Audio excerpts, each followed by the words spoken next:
because we talked about USC, not recruiting from the South much, but they get a guy from Georgia. And I mean, again, if you're going to get the talent there, you might as well, especially the depth, no matter where they come from. Because I know, recruiting in the backyard, like is great, but if you're going to get extra bodies, why not? He's the number 35 Georgia player out of the class. He's I think in between a 3 and a 4-star. I think his composite rating, he's a 4-star. And he had other offers as well, but he just seems like a really dynamic player to add to this class. He's not the biggest guy, but he's apparently really fast. So I think that's a big thing to add to your class when you're looking for that DB depth. Yeah, totally. I mean, the cornerback class is shaping up to be really good. Just adding Dyer, obviously, it's a very solid add. Later, I believe it's July 2nd, Brandon Arrington is committing. As far as I can tell, it's pretty much down to USC and Texas A&M. Correct me if I'm wrong on that. You're right. This is a great ad, though. I mean, we talk all the time. This class just keeps getting better, and this is grabbing someone from the South. Obviously, was it 16 people from California of the 28 or however many people they have? How many is it? They have 28 committed. Yeah, I believe 16 are from California. Adding from someone from the South, never going to complain about it. Obviously, when it's, I'm going to say relatively early still in the stages, because, you still have a lot of time to flip those guys. That's the problem. He's right near Georgia. He has offers from Auburn, teams like that. So there's always problems like that. You run into, a Xavier Griffin situation, obviously different caliber player, but the South, it's a lot harder to recruit from, which Lincoln Riley has found out these last couple of years. But Casey, let's talk about the recruiting in general, because USC obviously has been atop the number one for 2026 pretty much a year now. Chad Bowden has just added to that. So where does USC, I mean, looking at their rivals, it's just so much better. How high do you see this class finishing for USC?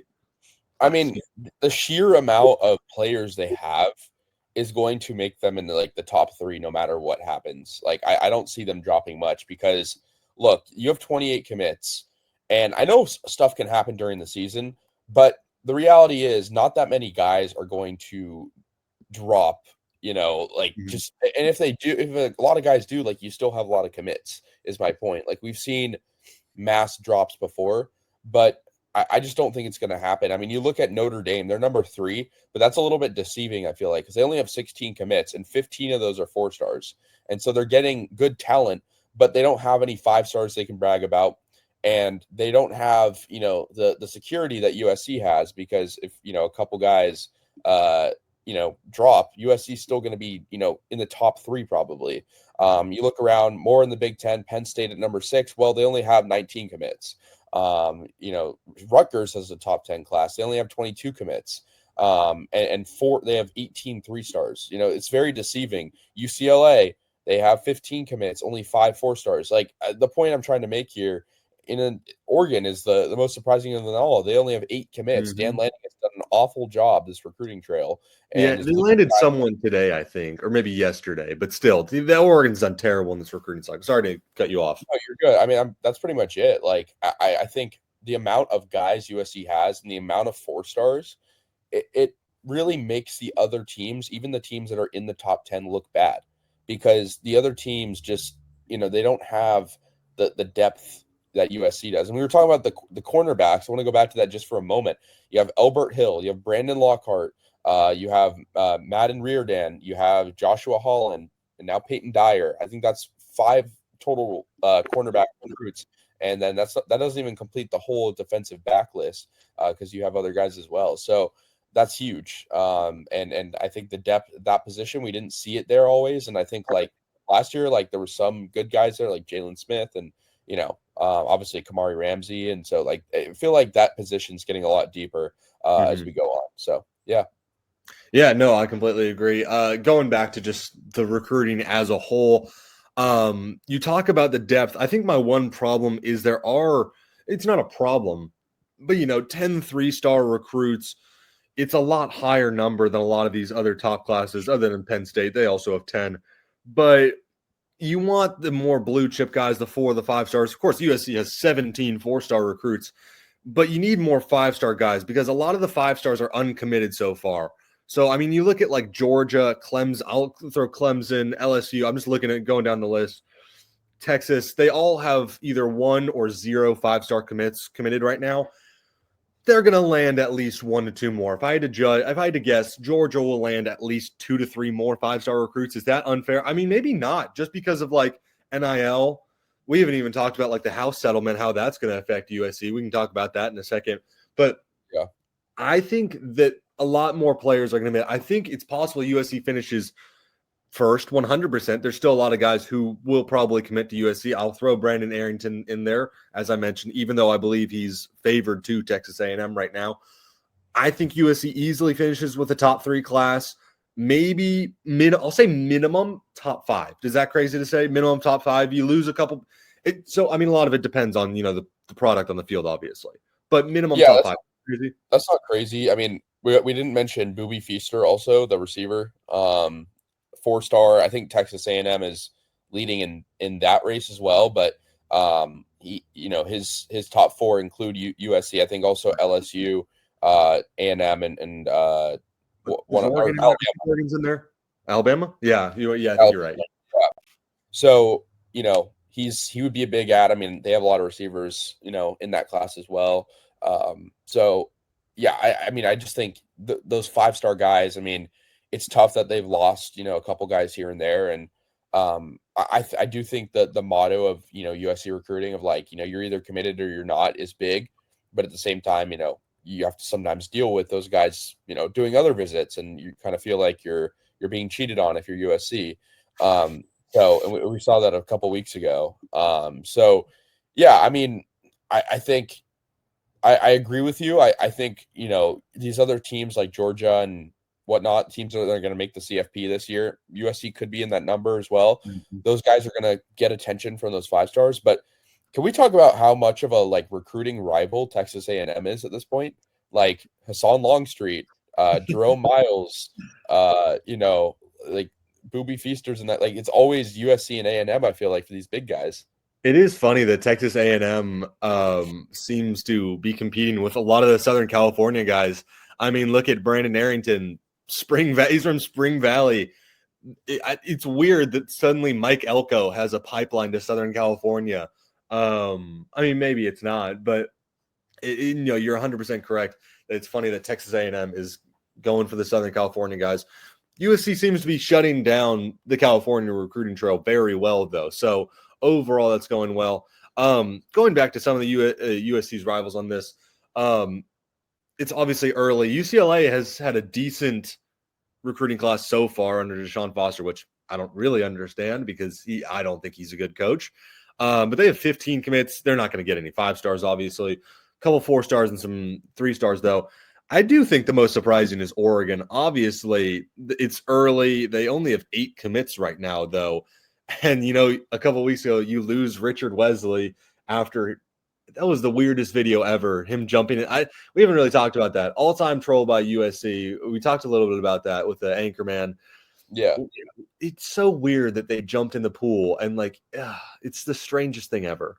I don't get it, honestly. I mean, I understand, bonding with the coach, but it just doesn't really make sense to me, why you do all that and then, to decommit, the next day. That tells me that Dan Lanning is a pushover. That's what I have to say. Because think about it. Imagine you go a couple years ago, you go on a visit to Alabama. You say, Nick Saban, I'll commit right now if you jump in this pool to me.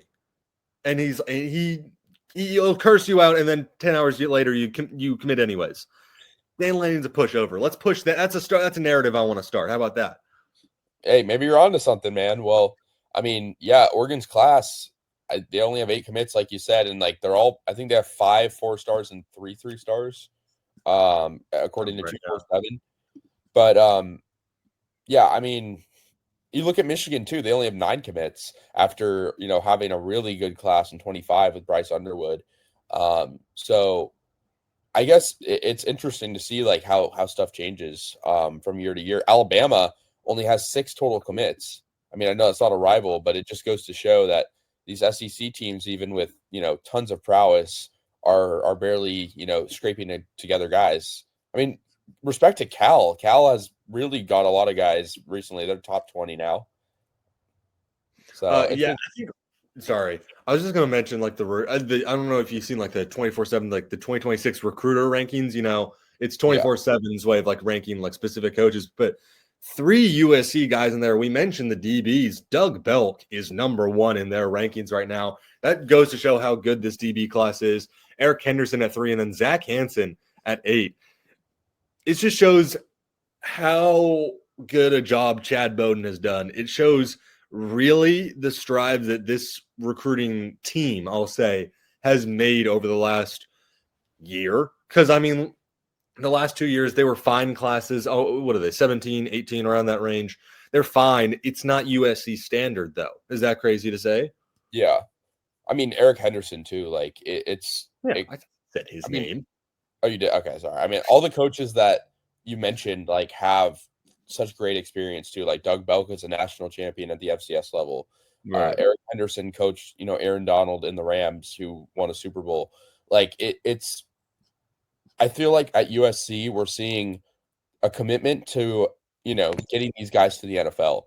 Because, Oregon, like, they rave about how many guys they have in the NFL, but can you name any really good Oregon wide receiver in the NFL? No. Like, that's the thing. Yeah. Guys who go to Oregon for wide receiver, it doesn't make sense to me. It's just money.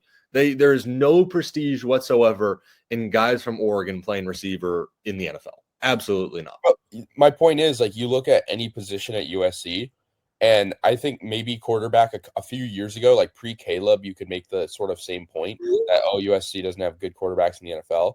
But every position at USC is getting to the NFL and is good. I mean, think about it. Running backs, Absolutely.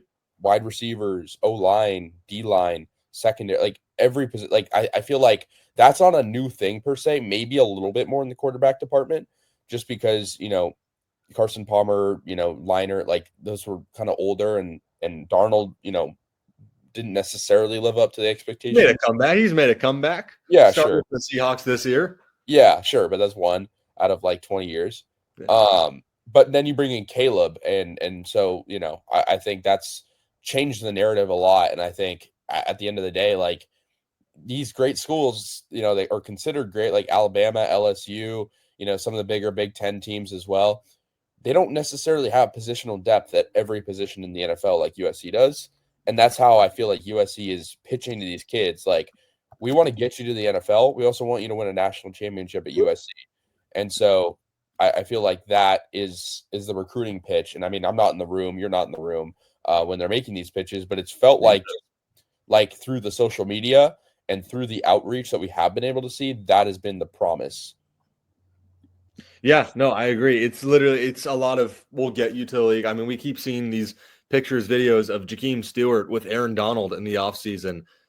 That's what you want to see. We talked about this last week, but that's what you want to see as a recruit. And you're like, oh, this guy, our coach, he coached with one of, if not the greatest defensive lineman of all time. He's going to get me to the league. Moving on from recruiting, Casey, I